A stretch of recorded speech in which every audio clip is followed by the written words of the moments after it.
Hello and welcome to a very special episode of Dishing Out, where I will be doing something that is quite common on the old interwebs, but unusual for this channel. Growing up, I always had a passion, a love, a deep desire for the frozen pizza. In fact, I was skinny as a rail until the third grade, at which point my mother found out that I would devour a Red Baron deep dish pizza with abandon, and probably more than one, for lunch every day. Over the course of the summer, I packed on a few pounds and gained a newfound love for all things frozen pastry, pizza, pie. So this led me to make a rather bold statement one day last fall, talking to a friend of mine, in which I told him that I believed I could identify the major frozen pizza brands by taste alone with a blindfold on. A rather haughty claim to make, but one which I am now prepared to defend, hopefully not to my great shame. With that being said, I have procured 5 of the most prominent pepperoni pizza pies in the frozen section at your local supermarket. I have cooked them, I have cut them, and I am now going to blindfold myself and taste them for your viewing pleasure. Hopefully, I'll get all 5 of them right, but should I miss any, to my great shame, I'll be honest and let you know. Also, while you're along for the ride, I'll let you know what I think about each one, its high points, its low points, aside from the fact that it's frozen, and everything in between. So, join me, will you?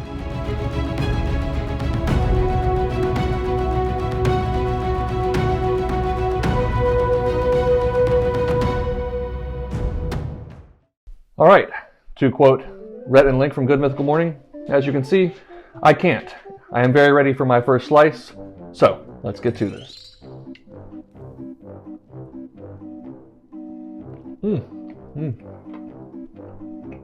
So the sauce is very tangy on this. The dough, it's not a dough. It's like a wet cracker. It's not existent. It's not bad. I feel like there's more than just mozzarella cheese on this. That dough, I think, gives it away, or lack thereof. I am going California Pizza Kitchen. Not a bad slice, very unfilling. I feel like I could crush at least an entire pizza, maybe 2 if I were intoxicated.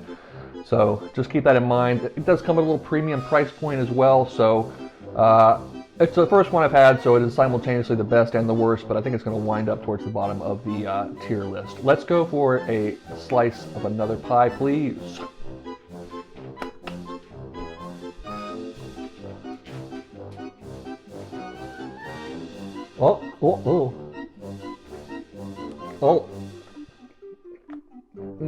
That's a meaty bite.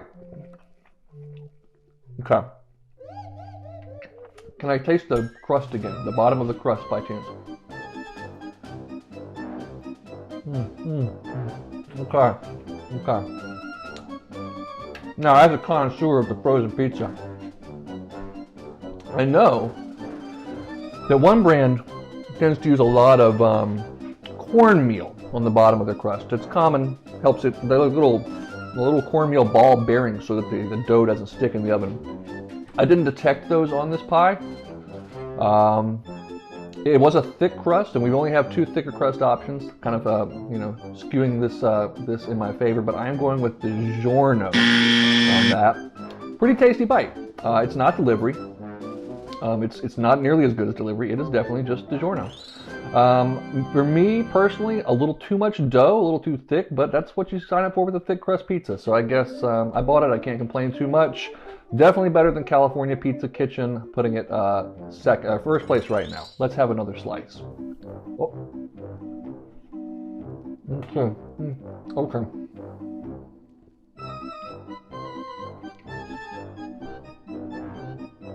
Okay. Well, it's telling me something. That crust, very interesting. One of these pizzas really doesn't have a crust. It's more like a pre-baked dough shell with no noticeable rising around the edges. Again, connoisseurs of the frozen pizza would know this. Very, very bland. Not a lot of flavor there. The pepperoni even didn't really have much of a zip to it. If I got any, I think I did. And the crust is just, again, it's like someone took a wet saltine and made a pizza out of it. So I'm gonna actually put that one at the bottom of the list, and I'm gonna call it Tombstone. So we've got Tombstone at the bottom, California Pizza Kitchen in the middle, and Digiorno number 1 right now. Let's have another slice. Oh.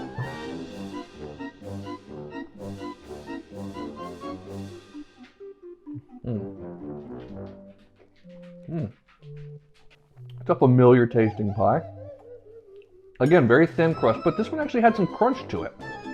A delightful crunch, really, and a little bit of flavor, a little yeasty flavor, which, you know, in a pie dough is good. Pepperiness, not pepperoni, but a pepperiness to the tomato sauce.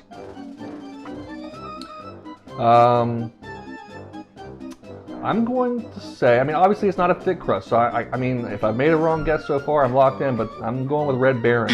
Red Baron for that, and I am putting that at number 1 right now. The Digiorno, the flavor of the crust, as much as there was, just wasn't as good. Thank you, Anubis, for splashing that bowl so loudly. All right, so this should be the Freschetta. If I'm wrong, my whole world is going to crumble, but let's see what we got.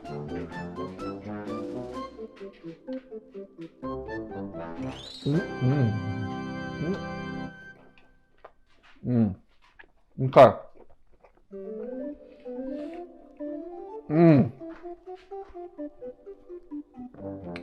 That is a good piece of pizza. Now, again, a thick crust, but this time the crust has a nice sweetness to it.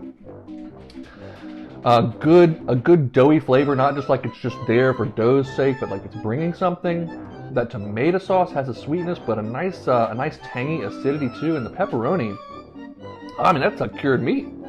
That is really good. I'm saying, again, I'm locked in here, but I'm saying, and I'm confident, I am exceedingly confident that was a Freschetta pizza. And I'm putting it number 1. So my final rankings here, I would say suggested for you to buy. If you're going to buy a frozen pizza, and sometimes, let's be honest, you're going to buy a frozen pizza.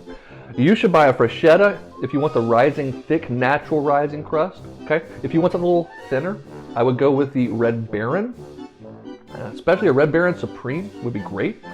And then honestly, unless you just want crackers with sauce on top of them, I would skip the California Pizza Kitchen. I would skip the Tombstone. Don't be fooled by its 2 for $8 pricing. It should be 0 for $8. Don't buy it. And what was the other one? Tombstone, California. Oh, and Digiorno, honestly, so that one, take it or leave it. For me, I think they're gimmicky and they're way overpriced. They're like $10 for one of those things.